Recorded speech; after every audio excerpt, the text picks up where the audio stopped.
Hi, and welcome to this session on gut health. I'm Kanupriya, the founder of Yogini app, and with me here is Tanu Malaviya. Tanu Malaviya is an Ayurvedic practitioner in North America, and along with that, she's also a yoga teacher, a Bowen Therapy practitioner, and also an aromatherapy practitioner. So glad to have you here, Tanu. And I think you're also the founder of Santani Ayurveda. So I welcome you here, and let's get started. Thanks for having me. I'm so excited about sharing whatever I can with your audience. Great, great. So, what role does gut health play in overall wellness of a person according to Ayurveda? So, to answer that question, we need to understand a little bit about the overall picture of Ayurveda. So, in Ayurveda is we're part of nature, and nature is part of us. And because of that, we look to nature and living in tune with nature in order to experience good health. So, whether we're talking about gut health or anything else, we need to look at how we're living according to the natural principles. So all of us are made up of we're all part of nature, so we're all made up of different elements, the different qualities of that's found in nature. So people listening to this, they probably already know a little bit about Ayurveda. So you have the three doshas, Vata, Pitta, Kapha, and they're made up of the five elements. So Vata is made up of the qualities of air and space. You have Pitta, which is made up of the quality of water and fire. And you have Kapha, which is made up of the qualities of water and earth. These are the three functional energies in nature. So Vata dictates movement, Pitta dictates transformation and metabolism in the body and in life, and Kapha is the structural elements, the lubrication, the liquids in the body. So everybody has a different constitution, and so we have all of us have different susceptibilities too. So when we're talking about gut health, it's very central in Ayurveda. Almost all diseases have its root in the gut. So in the gut, you have all three doshas are found. So at the top of the gut, you have Kapha. In the middle of the gut, in the main part, is Pitta, where all those beautiful acids and to help you digest food are. And at the bottom, towards the colon, is where you find is the seat of Vata. So so when we start experiencing bad gut health or disturbance in the gut, one of these doshas have been provoked, and they start accumulating, and then they start moving around the body. So the very first thing that we look in Ayurveda is, well, how is somebody digesting food? Is the most important part. So when you ask about what role does gut health play in Ayurveda, it's like, well, everything. It's the most important part. Yeah.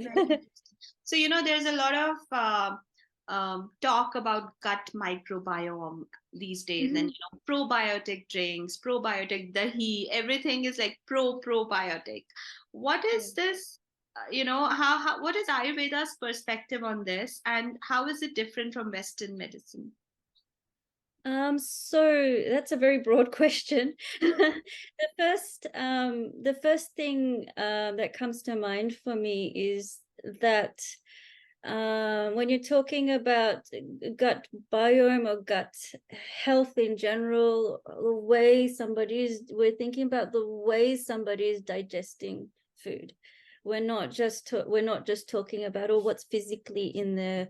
It doesn't necessarily mean, oh, you have more good bacteria, so your gut's going to work better, or if you have lots of acid. It doesn't necessarily mean it's working better. Everything needs to be in balance, right?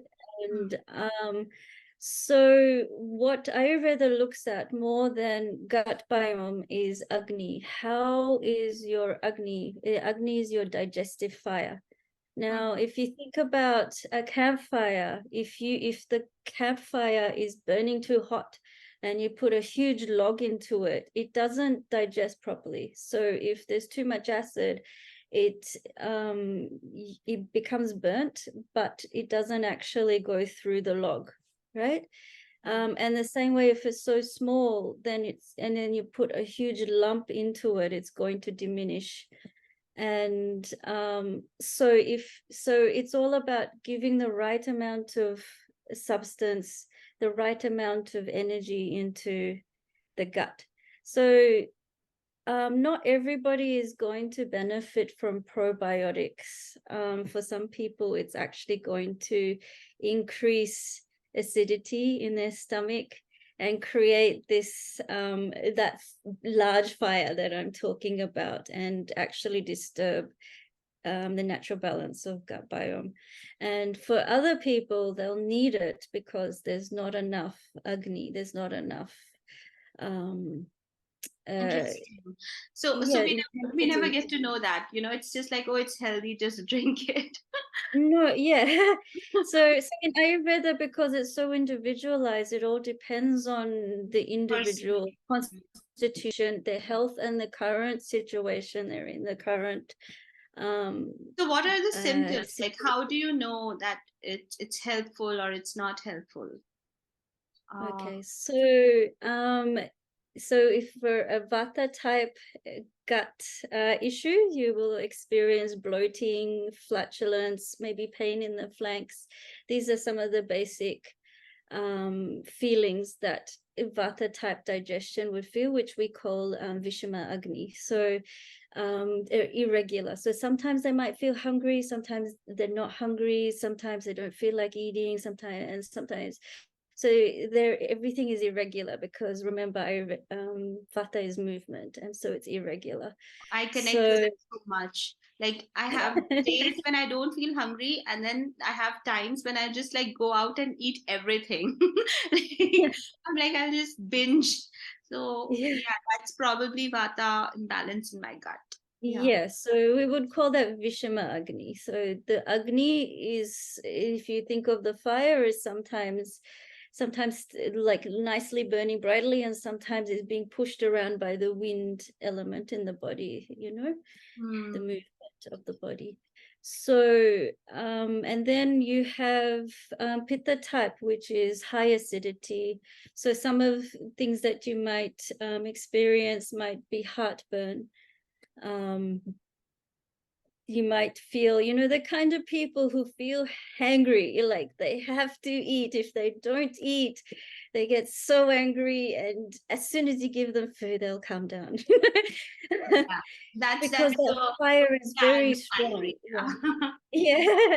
So But that even pregnant women, prenatal yoga women, they also complain sometimes about heartburn and acidity, reflux. So, do you think yeah. that Pitta Agni is imbalanced in them, or what? No, it's actually quite a natural thing to happen during pregnancy, because there are different phases in pregnancy. And so if you think about, literally, the metaphor in English about having a bun in the oven, so it's literally, there's all this heat is being created in the body after the first trimester to create this human being. You're literally cooking a new being into being. So like, it's really beautiful, because it shows just how important Agni is. It's not just, it's the thing that keeps us alive, whether it's from the sun and giving us earth, or whether it's in our gut, giving us life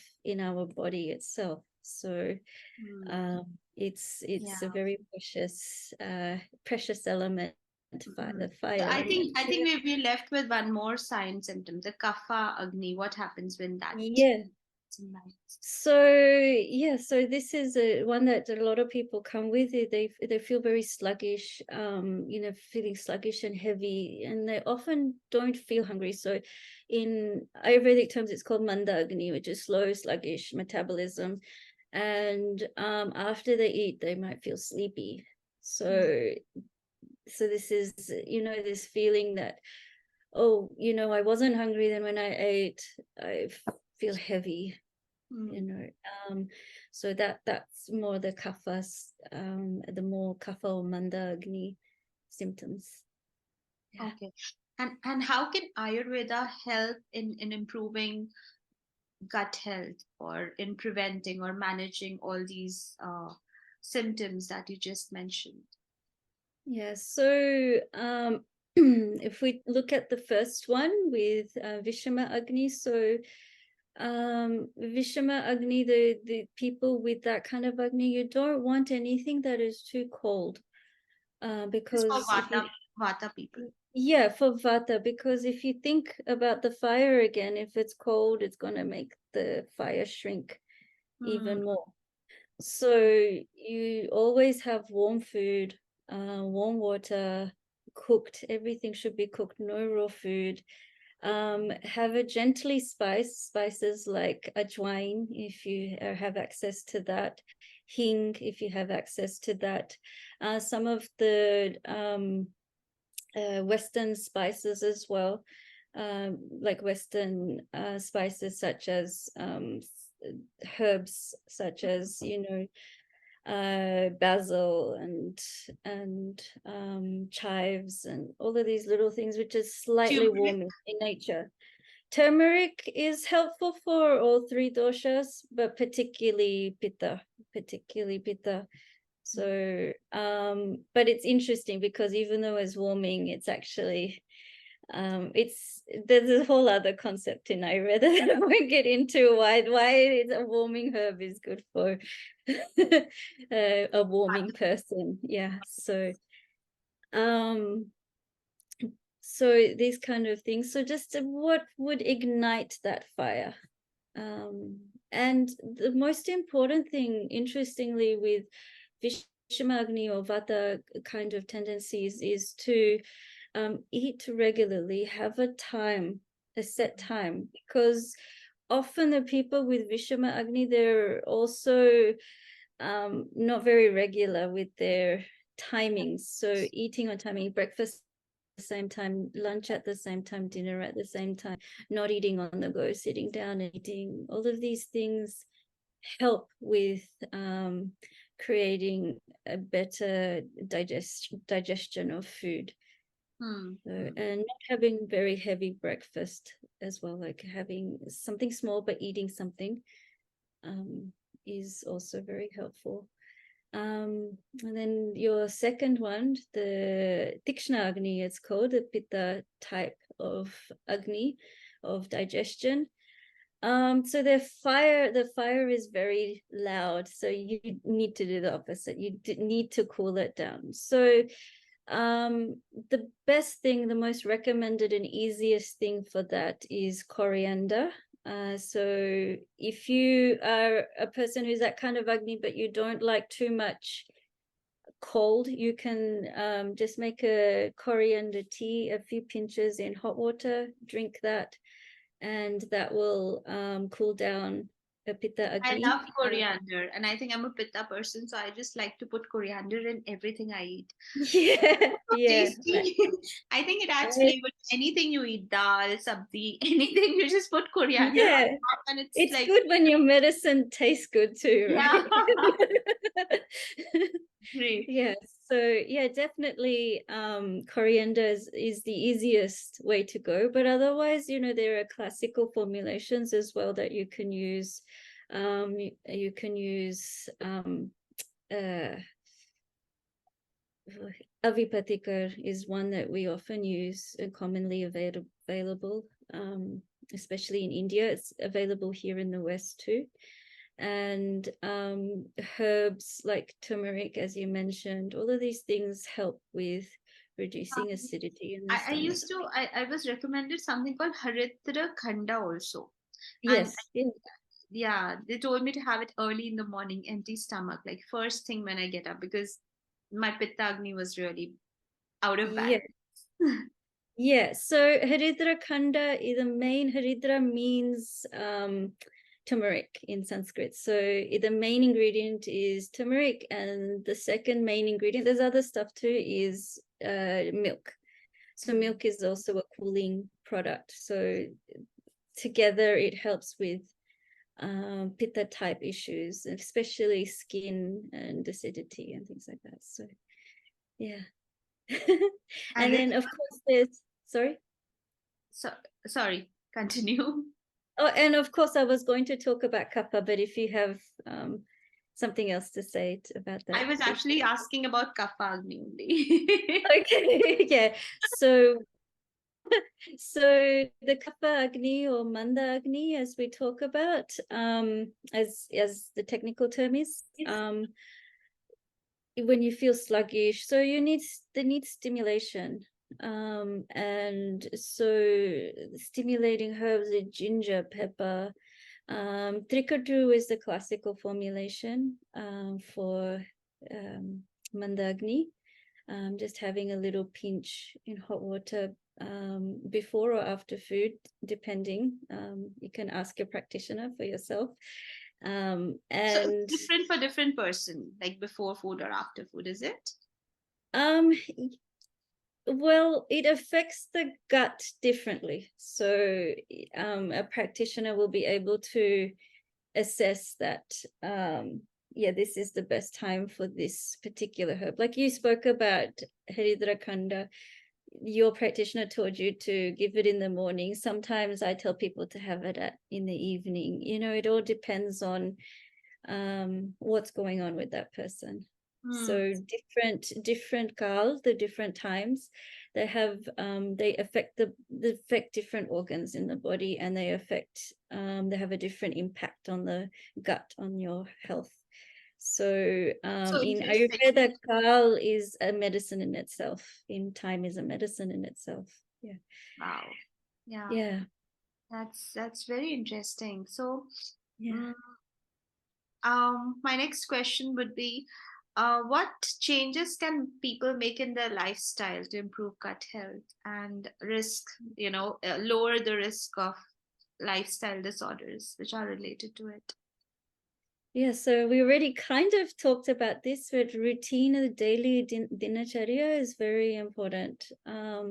So the daily routine, so waking up on time, sleeping on time, because the day is divided into also vata, pitta, kapha. So if you Oh, don't eat, interesting. so Yeah. like the vata time is in the morning between 2 and 6, and then 6 to 10. This is rough, it depends where you live in the world, but 2 and 6 is vata time, and then 6 to 10 is kapha time, and then 10 to 2 is pitta time. That's AM and PM. So the same thing in the morning, same thing in the evening. Oh, And so if you don't eat on time and you don't eat the right foods on time, that kind of, it affects your that's gut health. Yeah, that's number one, having a routine. So having a smaller breakfast, having a larger lunch and a light dinner, because when you have breakfast, it's either vata time or kapha time. It should be light, right? And then at lunchtime is when your agni is the strongest and loudest. That's when you have your big lunch. And then at nighttime, again, it's either vata time or kapha time, depending where you live. And that is important, that it's a light, so you don't feel heavy when you go to sleep and everything goes to sleep. The other thing, number two, would be food stacking, what we call food stacking in the West, which is eating meals too close to each other. These days, intermittent fasting is very popular. So there's some wisdom to that. I wouldn't recommend it for everybody to follow all the principles, but there's wisdom to that. There needs to be enough time between meals for you to digest your food. So giving an hour or 5 hours, giving time of at least 5 hours between your meals and not snacking really improves gut health. So your body can take that information, do what it needs to, and then in between, it's just concentrating on digestion now. Like imagine like you are working on something and then somebody keeps giving you more work to do and more work to do and more work to do. You're going to That's get how our stressed. gut must be like when we eat. But Yeah. I've seen the other side of intermittent fasting also, because I've also practiced intermittent fasting. So Right. what happens is during those 8 hour period when we can eat, you end up eating a lot. Because you're like, Yeah. you're not supposed to eat now for next 16 hours or whatever, 14 hours. So you're Yeah. like, let me eat this also. Yeah. So this is where the wisdom of Ayurveda comes in. You're not depriving yourself at any moment. You're eating what is appropriate for that time and what is satisfying. And then you're waiting until the next, when it's time to eat. And then you're eating. You're not depriving the body or doing any sort of anything that's harsh to the body in any way, because that ends up increasing vata, and you're going That to, would be and one. then if your agni is strong and not strong anymore, if your vata is increased, then you start eating too much and then your kapha increases, and so in the long Like run, a circle. It's like a vicious circle then. yeah, Totally it's a bit, so agree. there is some wisdom in intermittent fasting, but you need to pick the right type for yourself. And I think Ayurveda has a very clear, like you're working with nature, so So this is just what are some of the Ayurvedic detoxification practices, if you want to share, or is it like too elaborate for you to answer that? it is elaborate, but we can share. So obviously everybody knows about panchakarma. Well, anybody who's familiar with Ayurveda knows about panchakarma, where you go onto kind of an Ayurvedic retreat. You're given certain herbs, certain therapies, and there are five possible karmas that you can do. In India, you can do all five of them. In the West, we're only allowed to do three of them. Really? So Oh, what are those? I don't know. yes, so because of the laws here are a little bit different. So it could be vamana, which is therapeutic vomiting, and you could be virechana, which is elimination through the bowels, which is the easiest thing to do, and we're allowed to do that here. And then there is basti, which is removing through, you put a decoction. It's an enema, like you're putting decoction into the anal orifice, or oil, or alternating depending on the Vedya's discretion. And then you have Rakta Mokshana, which is therapeutic bloodletting. And what is the fifth one? Nasya. Nasya is the fifth one. So even though Nasya can be a daily practice too, there is a therapeutic Nasya, which is a lot more intense, that you do during Panchakarma. So each of these eliminate the doshas. So Vamana eliminates excess kapha, virechana, excess pitta, basti, excess vata, rakta moksha, the excess rakta and pitta from the blood, and nasya, that's excess kapha from the head region. So this is more formal, but of course detoxification on the internal at home, we don't usually recommend any big fasting things. We might recommend going on a light diet, such as a mono diet, such as just eating khichdi for a few days, or we might recommend but it's still a complete meal, right? And we might recommend just a lighter diet, maybe lighter soups and stuff. It all depends on the person. The main effects for Ayurvedic detoxification comes from the herbs and the way you're cooking. So your body's geared to detoxify by itself. But we need to give it the right atmosphere to do its job.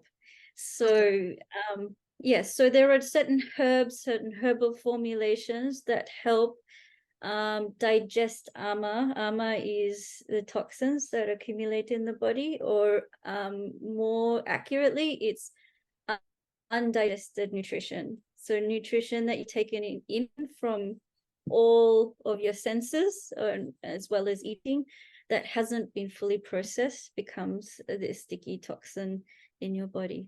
So there are many ways to get rid of that, and it's not only fasting. Fasting might be recommended for a few people, but generally full fasting is not recommended too often in this day and age, because just about everybody has some form of vata, something happening in this stressful 21st century that we live in. So, I think that is where yoga comes in, right? Because yeah, there are some things that, yoga and alternative healing therapies can help process in the body. yes, it does. Yeah, especially pranayamas, breathing exercises, they help with processing ama and improving agni quite a bit. Yeah. Yeah, Bhastrika, Kapalbhati, Yeah. Nadi Shodhan Pranayam, all these things, Yeah. right? Yeah, even our beloved Sudarshan Kriya, it helps, you know. Yeah. Harmonizing all the Agnis in the body, I guess. Yeah. Yeah. Yeah, but then if you go out and have a unhealthy diet and lifestyle, it's gonna go back to square one. So both are important. True, Yeah. true, true. Um, Yeah. so I mean, so nice to have you here. You want to share anything, any personal experience? Or wait, let me ask you about this question, vegan. So, there's a lot of this thing, veganism, and people are becoming vegan and, totally giving up on dairy products and, milk and cheese and all those things. Is that allowed in Ayurveda? What's an Ayurvedic perspective on that, vegan? So there are different schools of thought. I have a plant-based diet myself. I don't consume any dairy, so I Oh, can't say that it's not healthy. But for many reasons. are you still Indian? Do you drink your tea without milk? Yeah, I mean, there's many reasons people become vegan for ethical reasons, for the environment. You know, it's an industry. The animal industry is quite a heavy industry for our environment and for our own, and the quality of dairy products have changed significantly as well. So for health, a lot of people forgo dairy products. Right. So with Ayurveda, everything is in Ayurveda, everything is medicine and everything is poison. And so it all depends on your approach. So and Interesting. at the core of it is a dosha. So if you can balance the doshas with whatever diet you're picking in, it doesn't really matter if you have a vegan diet or if you have So, like, what does Ayurveda say about non-vegetarian diet or vegetarian diet or vegan diet? Like, is there no, so like as I was, yeah, so as I was saying, it's not for or against anything. It's a science. So your it all depends on the individual person. So if I said, oh, Ayurveda is against animal products, I would be lying, even though as yogis we would prefer that because of the impact on the mind, right? true, true, But from an Ayurvedic perspective, it's not necessarily against it from a body level.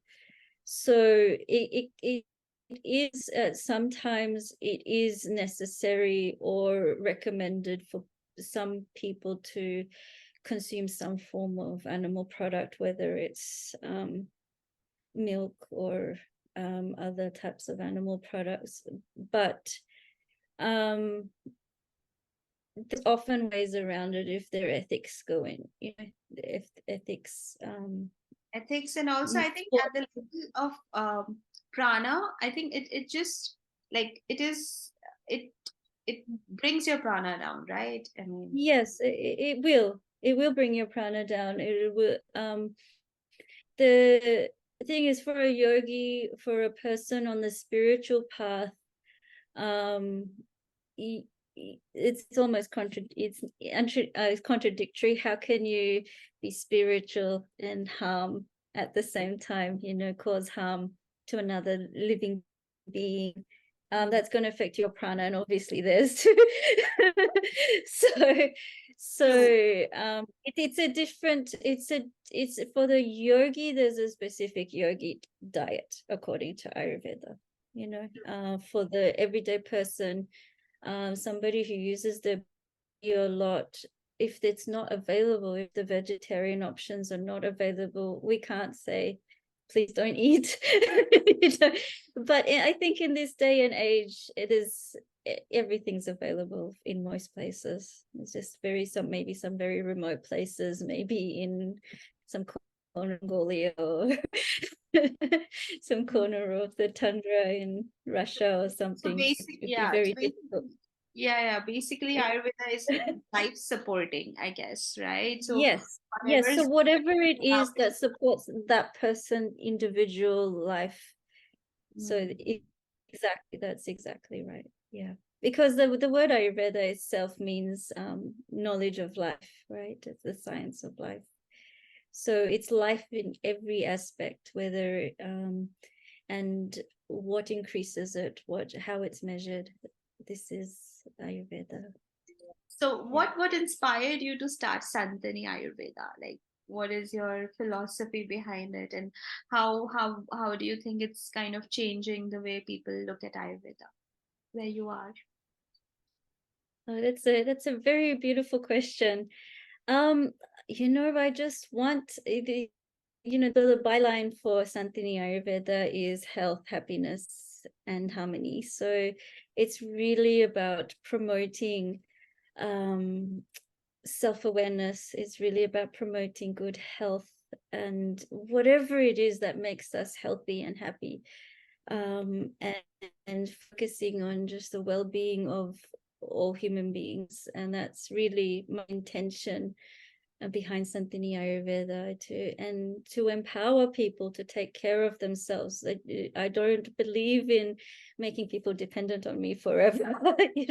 Just keep coming back. It gives me great joy to give them the tools, and then they go off and they know what to do and how to take care of their health after whatever imbalances they have that are taken care of by us as professionals, and then they can go off and know exactly what to do. That's really my aim, to make people leaders in their own life, taking control of their health and happiness, right? Yes, being able to do that.